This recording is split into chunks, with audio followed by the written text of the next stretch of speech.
नमस्कार दोस्तों, आप सभी का स्वागत है हमारे YouTube चैनल पर। तो आज हम बात करेंगे UP DElEd BTC admission 2024 latest update के बारे में। तो आज हमारी तारीख हो चुकी है 27 अप्रैल 2024 की बड़ी अपडेट में। सबसे पहले दोस्तों आज की बड़ी खबर को हम आपके सामने रखेंगे। देखिए, अभी तक भी कुछ बच्चों के मन में एक सवाल होगा कि सर हम डीएलएड करें या बीएड करें। आपको बताना चाहेंगे बिल्कुल क्लियर, अगर आप 1 से लेके 5 या 6 से लेके 8 अगर आप इस क्लास के टीचर बनना चाहते हैं तो आंख बंद करके आप लोग क्या करना चाहिए, आपको डीएलएड करना चाहिए। लेकिन दोस्तों आपका मन है कि हम 6 से 8, 9 से 10 तक भी हम जाना चाहेंगे, तब इस कंडीशन में आप बीएड की तरफ जा सकते हैं। याद रखिएगा, अगर आप बीएड करेंगे, ठीक है ना, तो आपको 1 to 5 में मौका नहीं मिलेगा। लेकिन दोस्तों यहाँ पर इंपॉर्टेंट बात पता है क्या है, जो बड़ी वैकेंसी आती है वो हमेशा 1 to 5 में आती है। अगर आपको 1 to 5 से बाहर कर दिया जाएगा तो फिर बीएड करने का आपका कोई मतलब नहीं बनता। तो इसीलिए आप फर्स्ट प्रेफरेंस पर डीएलएड रखेंगे। अगर इनकेस आपको बीएड में सरकारी कॉलेज मिलता है, देखिए एक बात आपको बता दें, जो बीएड में एडमिशन होगा वो एंट्रेंस एग्जाम के बेस पर होगा और जो डीएलएड में एडमिशन होगा वो आपके मेरिट के आधार पर होगा। अब आपके मन में एक सवाल होगा कि सर ये मेरिट बनती कैसे है। जी हाँ, इस वीडियो को आज अंत तक देखेंगे, आप लोग मेरिट बनाना समझ जाएंगे। सबसे पहले दोस्तों, अगर आपके हाई स्कूल में जो भी परसेंटेज है, यहाँ पर आप सामने लिखिए, अपने कॉपी पर लिखिएगा जैसे भी कैलकुलेटर में। जैसे मान लेते हैं आपके हाई स्कूल में 80% है, ठीक है। फिर 12वीं क्लास में आपके कितने परसेंटेज है, मान लेते हैं आपके 80% यहाँ पर भी है। अब बात आती है ग्रेजुएशन में। जैसे दोस्तों आपका 3 साल का ग्रेजुएशन हो रहा है, ठीक है, तो उसका औसत आप निकाल लेंगे। मान लेते हैं औसत आपका बन रहा है 60%, ठीक है। First year, second year, third year का अलग अलग नहीं, उसका औसत आप यहाँ पर रखेंगे। ये ध्यान रखिए, ग्रेजुएशन वाला, ठीक है। अब तो हाई स्कूल, इंटर और ग्रेजुएशन के तीनों परसेंटेज जोड़िए, 80 80, 160 और 60, 160 में 60 जोड़ेंगे तो हो जाएगा 220 नंबर। ये दोस्तों आपके 220 नंबर कितने में से बने, ये आपके बन रहे 300 में से। तो ये आपकी मेरिट है। आपको बता दें मैक्सिमम मेरिट डीएलएड में 270 नंबर तक भी देखी जा सकती है, ठीक है, 300 में। तो भैया डीएलएड करने के लिए एक से एक टॉपर बच्चे आते हैं, इसलिए आप बिल्कुल कंफ्यूजन में मत जाइएगा कि इतने नंबर हो नहीं सकते। यहाँ बहुत 250 नंबर तो आप देखेंगे बहुत ही नॉर्मल आपको देखने को मिलेगा, भले आपके परसेंटेज थोड़े से कम बन रहे हैं। लेकिन अब एक सवाल होगा आपके मन में कि सर हमें सरकारी कॉलेज चाहिए, तो क्या हमारे भैया 220 बन रहे तो क्या हमें सरकारी कॉलेज नहीं मिलेगा? मिलेगा। कैसे मिलेगा? अब दोस्त यहाँ पर बात आएगी आपके आरक्षण की। एक होती है जनरल कैटेगरी, एक होती है EWS category, OBC, SC, ST category, ठीक है, और एक हमारा फिजिकल हैंडीकैप। एक बात आप यहाँ पर ध्यान दीजिएगा जरा, बहुत से बच्चे जनरल कैटेगरी के हैं लेकिन उन्होंने ईडब्ल्यूएस का सर्टिफिकेट नहीं बनवाया। तो इस वीडियो को देखने के बाद अगर अभी तक आपका नहीं बना तो बनवा लीजिएगा, काफी बार आपको इसका फायदा मिलेगा। हो सकता है कि जनरल से आपको सरकारी कॉलेज ना मिले लेकिन ईडब्ल्यूएस से बन सकता है। अब ये दोस्तों ईडब्ल्यूएस कौन से बच्चे बनवाते हैं? ओबीसी कैटेगरी के क्या छात्र बनवाएंगे क्या? नहीं, जो बच्चे जनरल कैंडिडेट अभी तक थे, अगर वो ईडब्ल्यूएस के दायरे में आते हैं तो आप इसका फायदा उठाइएगा। एडमिशन में दोस्तों जो आपकी एज लिमिट होगी वो मिनिमम 18 साल, 18 से 35, 35 से ज्यादा भी हो सकती है, चल जाएगा।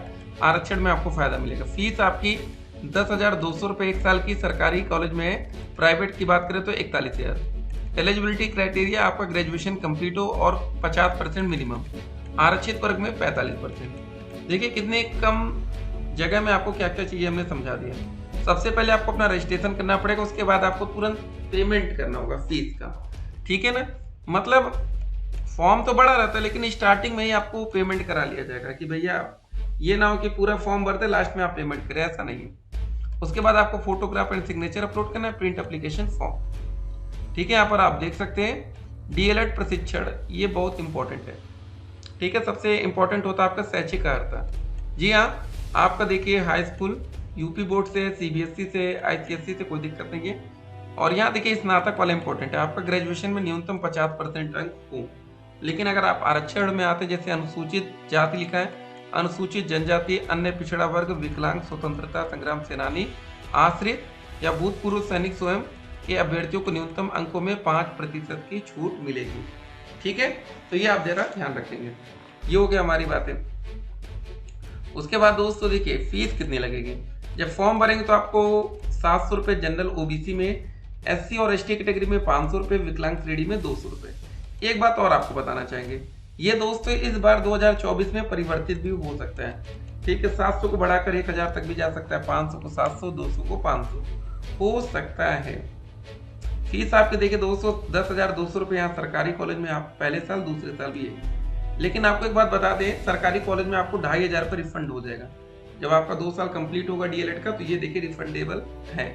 ठीक है, डाइट को बेचे गए टीईटी के अंक पत्र। यहाँ पर एक बात आपको समझाना चाहते हैं, हमारा दोस्त तो एक पेपर होता है जिससे आप लोग अभी डीएलएड में एडमिशन लेंगे या बीएड करेंगे, तो यूपी टेट 2021 का जो पेपर हुआ था उसका रिजल्ट डिक्लेयर नहीं किया गया था, मतलब बच्चों को उसका रिजल्ट का मेन हार्ड कॉपी नहीं दिया गया था। उसका रीजन था कि बीएड वाला जो मामला था, देखिए डीएलएड के चलते 22 मई 2022 को हाई कोर्ट ने अंक पत्र वितरण पर रोक लगा दी थी। पिछले दिनों सुप्रीम कोर्ट से इस संबंध में फैसला आया, तो अब अंक पत्र वितरण के लिए भेजा गया है। मतलब दोस्तों सुप्रीम कोर्ट से फैसला ये आया कि जो बच्चे बीएड के हैं उनको प्राथमिक शिक्षक भर्ती 1 to 5 से बाहर कर दिया गया है, तो उनका जो भी यूपी टेट का पेपर रहा और सीटेट का रहा वो अब इनवैलिड हो जाएगा। ठीक है, तो ये बातें थी। तो अब आपको डीएलएड करना है कि बीएड करना है, अब ये आप लोग खुद से डिसाइड करेंगे। सबकी अपनी सोच है, अपना इंटरेस्ट है। एडमिशन लेने से पहले शिक्षक बनने का पूरा नियम क्या है? देखिए दोस्तों, हमने जैसे बताया आपका हाई स्कूल, इंटर, ग्रेजुएशन, उसके बाद अभी जब आप लोग डीएलएड का कोर्स कर लेंगे तो यहाँ के भी दोस्तों परसेंटेज आराम से आप 90% तक जाएंगे, 85 से लेकर 90% मान लेते हैं। ठीक है, उसके बाद दोस्तों हमारा सुपर टेट का पेपर होगा, उसके नंबर भी जोड़े जाते हैं जो अभी तक नियम है। जैसे आपके हाई स्कूल में बहुत ही कम परसेंटेज है, तो आने वाले समय में एक और बड़ा बदलाव होगा कि ये परसेंटेज का क्राइटेरिया हटाकर डायरेक्ट आपका शिक्षक भर्ती का पेपर होगा, उसी से आपकी नौकरी लगेगी। या आने वाले समय में ऐसा हमें देखने को मिल सकता है। क्या यूपी में 10वीं और 12वीं पास छात्रों को मौका मिलेगा? देखिए बहुत सवाल होता है, यहाँ 12वीं पास वाले बच्चे ज्यादा डाउट में रहते हैं कि क्या सर हमें मौका मिल पाएगा। फिलहाल दोस्तों अभी कहेंगे नहीं, अभी तक 12वीं पास छात्रों को मौका नहीं दिया जा रहा है। सरकारी शिक्षक की सैलरी लगभग 43,000 रुपये इन हैंड आपको देखने को मिलेगा, 43 से 50,000। ठीक है, लेकिन जब आप लोग का डीएलएड कंप्लीट होगा 2026 तक, तब तक सैलरी दोस्तों बहुत बढ़ चुकी होगी, तो इसलिए आप लोग को बिल्कुल परेशान नहीं होना है। एडमिशन लेने से पहले शिक्षक बनने का पूरा नियम समझ चुके होंगे आप लोग। अगर आप भी आपका कोई डाउट है एडमिशन से संबंधित, तो आप हमें मैसेज करिएगा 8738079216 8738079216। एक और इम्पोर्टेंट बात आपको यहाँ बताना चाहेंगे, अगर अभी आप लोग ग्रेजुएशन के फाइनल सेमेस्टर में चल रहे हैं, फाइनल ईयर है, तो जब तक उसका रिजल्ट नहीं आ जाता, रिजल्ट आना भी जरूरी है ऑनलाइन वाला, क्योंकि जब आप लोग फॉर्म भरेंगे तो वहां पर आपका ग्रेजुएशन का परसेंटेज सबसे पहले मांगा जाता है। अभी आपका ग्रेजुएशन ही कंप्लीट नहीं तो आप कैसे वहां परसेंटेज डालेंगे? इसलिए ये जरूरी है कि आपका ग्रेजुएशन कंप्लीट हो जाना चाहिए। ठीक है ना। उसके बाद दोस्तों अगर अभी भी आपको कोई डाउट बचता तो आप लोग हमें मैसेज करेंगे और सवाल पूछेंगे। चलिए मिलते हैं एक और वीडियो में, तब तक के लिए स्टे कनेक्टेड। आपका दिन शुभ हो।